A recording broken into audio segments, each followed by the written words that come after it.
A very good day to all of you, my dear students. Today we are going to continue the Unit 4 series of Grade 10 Health and Physical Education, and our lesson is on learning about sports and outdoor activities.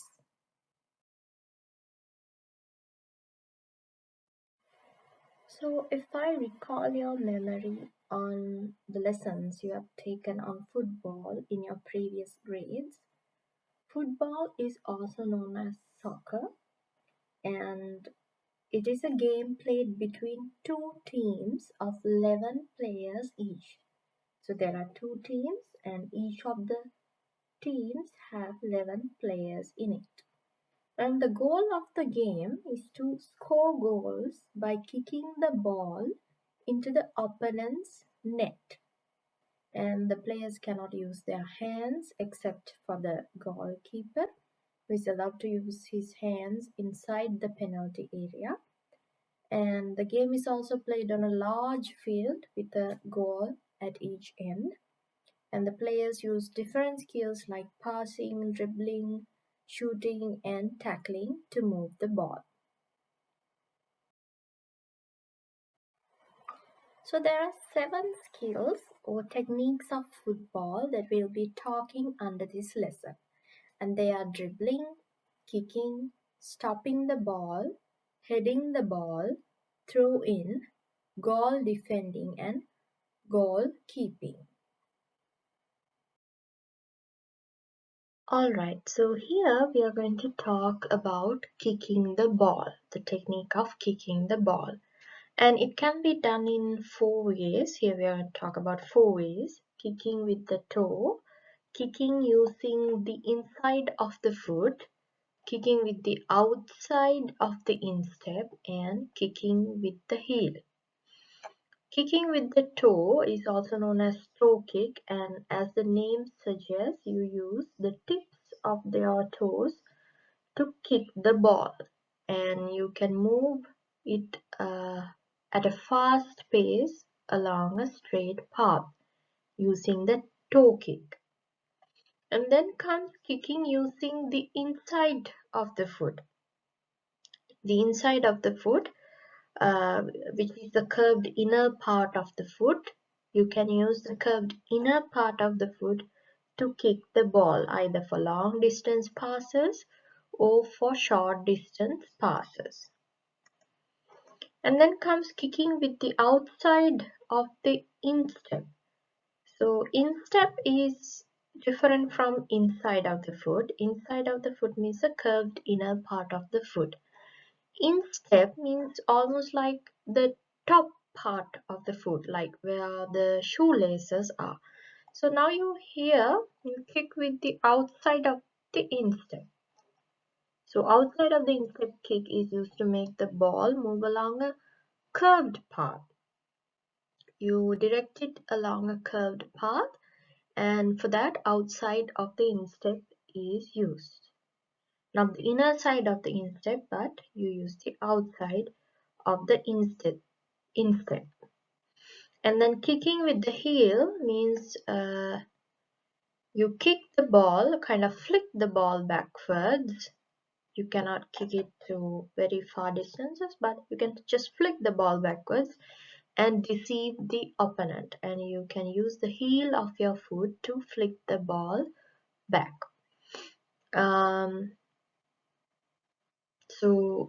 Here you are deceiving the opponent because at a point the opponent will be expecting the ball to be kicked forward, and this strategy can be used to deceive the opponent. So the next skill that we are going to talk about is stopping the ball. And under that we'll be talking about stopping the ball by keeping the foot on the ball, then by using the inner side of the foot, and by using the chest, and by using the abdomen.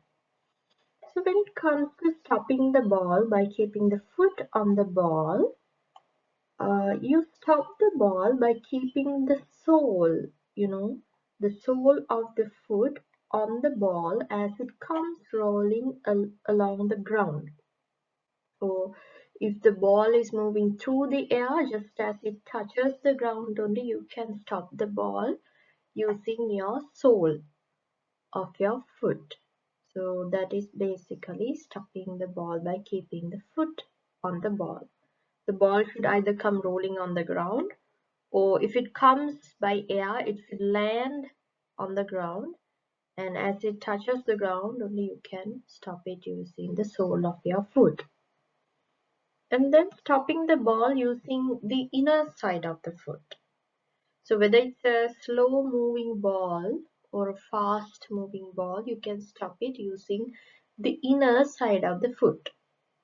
So when stopping the ball in this manner, what you do is you draw your foot a little bit backwards just as the ball touches the foot. So that's how you gain the momentum that you need to stop the ball. And then stopping the ball using the chest. So here a ball that is moving in the air can be stopped using the chest. And when stopping the ball using the chest, just like here, the chest should be drawn a little backwards just as the ball hits the chest. So we talked about the same concept over here when it comes to stopping the ball using the inner side of the foot. You draw your foot a bit backwards and you stop the ball. Here also you draw your chest a bit backwards as just as the ball hits the chest, so that you can gain the momentum which you require to stop the ball. And then stopping the ball using the abdomen. So you can use your abdomen to stop a ball that bounces on the ground. So when stopping the ball using the abdomen again, the abdomen should be drawn a little backwards just as the ball hits the abdomen. To be honest, it's a bit tricky to understand all these skills and techniques which should actually be practically done. But this is what we can do theoretically. We can understand how the technique is actually implemented. But to be honest, it has to be done practically on ground. The next skill that we are going to talk about is heading the ball. And there are three ways how it can be done.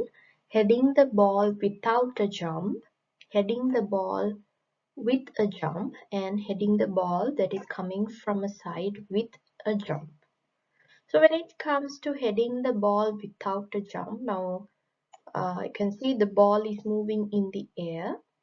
So heading is done using the forehead, and you keep an eye on the ball. You don't jump. That means your feet are lying on the ground, or else they are in contact with the ground. And when you head the ball ball moves forward. And then heading the ball with a jump, everything else is similar to this technique except that you jump, so that your feet are not in contact with the ground. You keep an eye on the ball is moving in the air. You use your forehead to head the ball forward and the ball moves forward. The only thing is that you jump, so your feet lie above the ground. And then the third way is heading the ball that is coming from a side with a jump. So in this method, the ball is moving in the air and is headed using the sides of the head. You either use the left side or the right side of the head, and you send the ball in different directions. So most often the ball is headed like this to sideways with a jump, usually with a jump. Some of the activities which can be done to develop these skills that we have talked about so far. One is two pupils stand apart and they can practice passing the ball between them and stopping the ball kicked by each other alternatively. And another activity is the ball is passed in different ways to stop using different methods. Maybe you are throwing the ball in the air to the other player or sending it along the ground. So you're passing the ball in different ways, and the other one is expected to stop it using different methods. It could be using the inner side of the foot or instep of the foot, abdomen, chest, or it depends. Another activity is when the ball is passed by one student, another heads the ball with or without a jump. So this can be used to develop the skill of heading the ball. And the fourth one is this can be done with 3 students. You stand apart and you head the ball.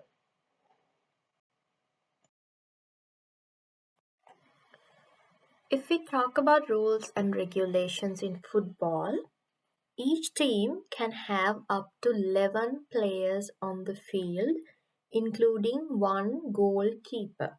They can have one goalkeeper, and including the goalkeeper, they should have they can have up to 11 players on the field. However, if it's below 7 players in the team, they cannot continue playing. And teams also can have reserve players or substitutes, usually between 3 to 7. A team can have up to 3 to 7 reserve players who can replace players during the game. And a football match usually lasts for 90 minutes, which is divided into 2 halves of 45 minutes each. And after the first half, there is a break of up to 15 minutes before the second half of the game starts. In some cases, especially in younger age groups or maybe in special tournaments, each half can be 40 minutes long instead of 45. But the usual is that the whole match lasts for 90 minutes and it's divided into 2 halves of 45 minutes each. We also need to have an idea about the types of major offenses committed in football. So here we have a whole list. Kicking or attempting to kick an opponent instead of the ball, and tripping or attempting to trip an opponent, jumping at an opponent, charging at an opponent like trying to attack an opponent, strikes or attempts to strike an opponent, pushing an opponent, holding an opponent, spitting at an opponent, deliberate handling, hitting or carrying the ball with the hand. So all these are considered as offenses committed in football.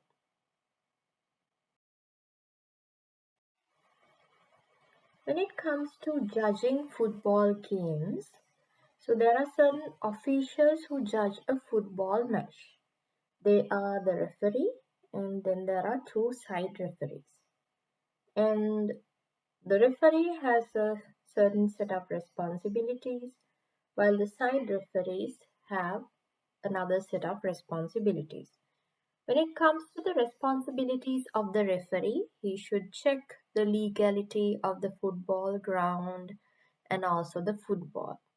And also he has to make sure that he enforces rules throughout the game. That means he makes sure that the players are following the rules throughout the game, keeping records of the game, and imposing penalties on players who violate rules, pausing the game after an accident, and also and restarting the game, preventing outsiders entering the ground except for players and umpires.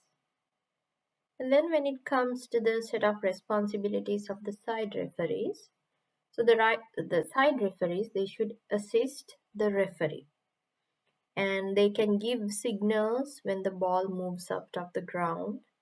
They also can show the team that possesses the corner kick, goal kick, and the throw in, like where they should be doing it on the ground. Showing players who are in offside positions and informing substitution of players. That means informing the reserve players and informing the time limit of the game. So these are the responsibilities of the side referee. So the last part of this section under lesson 4 is about referee signals. Here you have a certain set of referee signals. Maybe you can pause the video right here and go through these signals so you get the ability to identify the referee signals later when it comes to exams.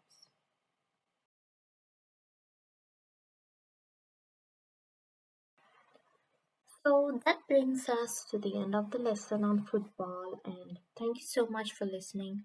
Please stay tuned for more lessons.